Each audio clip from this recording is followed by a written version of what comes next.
Hey guys, welcome to another episode of Disney Dust. DisneyDwayne here, and we're going to be talking about Aladdin, the live-action feature, much long awaited.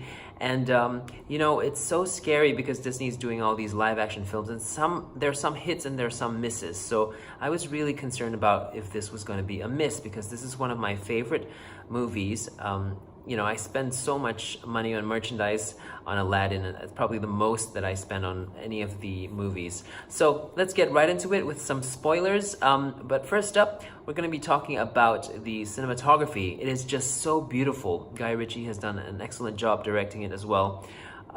There's so many wonderful things about this. The only thing that actually bothered me CGI-wise was the ostriches and Prince Ali, and some of the flower petals in one jump. But other than that, it didn't bother me so much, especially with the genie effects. It worked out quite smoothly. Now, let's talk about, before getting into the music, let's talk about what was different in this tale. I feel like because it's live action, there are some things you can't do with it like you can in the animation. So like one jump, for example, was it was more real. Like you see the actual marketplace, and some of the cartoony things that you do in one jump can't be done in real life. And they solved all those things really well. And that was actually the only problem I had. I'm talking about music already. It's gonna be a mix of everything. So one jump musically was I think the only song that I didn't agree with. It had a very funny rhythm that I felt didn't go with the urgency of the song. The rhythm was kind of weird. But in terms of changes from the animated movie, like Aladdin wasn't put in a cell. Jasmine wasn't told that Aladdin was dead. So you didn't actually see her break down, which was quite powerful, I felt. So I kind of missed a little bit of that. But this movie, had its own strengths where they empowered Jasmine a lot more. They had her sing the new song, Speechless. And Naomi Scott performed it so well. She's such a brilliant actress, that it made me believe that this song deserves to be... She made it theatrical in the way that I want it to be, and not in the way that I heard it, because when I heard it, I felt like it was a pop song. It didn't really belong with the rest of the songs. I mean, tune-wise it did, but just the way she performed it, it was very pop. So I felt that maybe she could, tone it down a little bit in terms of the pop singing elements of it, because the full version of it, which is the pop track, I think, sung by her, actually sounded very similar to the movie version. So that's not really what we want, right? Other things, Iago becomes a big, huge bird, which never happens in the animated movie, so that was fun in itself to watch. And he doesn't become the good guy. He gets, sucked into the lamp with Jafar at the end. Other changes include Jafar's staff breaking, the fact that Jafar is a thief himself, which is a very interesting point in itself, because he being a thief should be the perfect person to step in the Cave of Wonders, but lo and behold, he is not, because, he is so power hungry that he would have been distracted by all the other jewels and, of course, not be able to make it out. So that was a powerful thing in itself, a big revelation on, on Jafar's character, strengthening that greed that he has.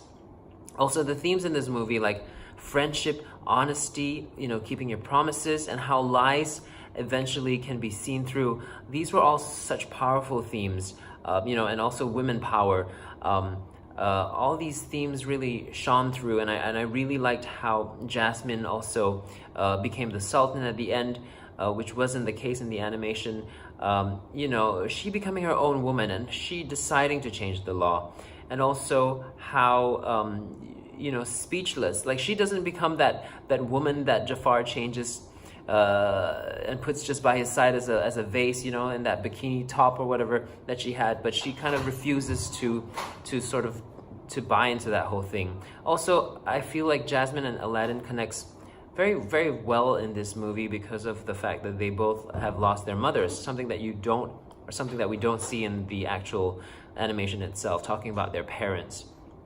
All in all, I'm gonna give this movie I was gonna give it an 8, but I think it deserves to be a little bit better than that. So I'm gonna say 9 out of a 10. So happy. I think it was better done than Beauty and the Beast. In terms of other songs, Friend Like Me was such a spectacle. It's I think the Be Our Guest part of Beauty and the Beast, but it was much more a spectacle than Be Our Guest, and just stunning how the transitions were so seamless from moment to moment in that spectacle. I think also Will Smith's genie worked really well. I think Aladdin was charming. I liked Prince Ali as well. Nice beat. A Whole New World had a very strange sort of chord in the word world in the chorus, so that didn't sit very well with me. I wonder why they had to change that. I mean, if it ain't broke, don't fix it. What else? Let's see. I'm just gonna scroll through my notes here. Yeah, that trust me moment. I was waiting for Aladdin to say trust me in the marketplace with Jasmine, but it didn't quite happen, did it? For it to repeat again on the carpet, for her to realize that it was Aladdin. Maybe I missed that because someone in the front row was actually talking on his phone. So yeah, all in all, I thought it was a great movie, and I'd really be interested to hear what you thought about the movie, so leave your comments. Also, if you haven't subscribed, subscribe, and if you want to also leave a thumbs up, that would be much appreciated. Till the next movie review, catch you later. Bye.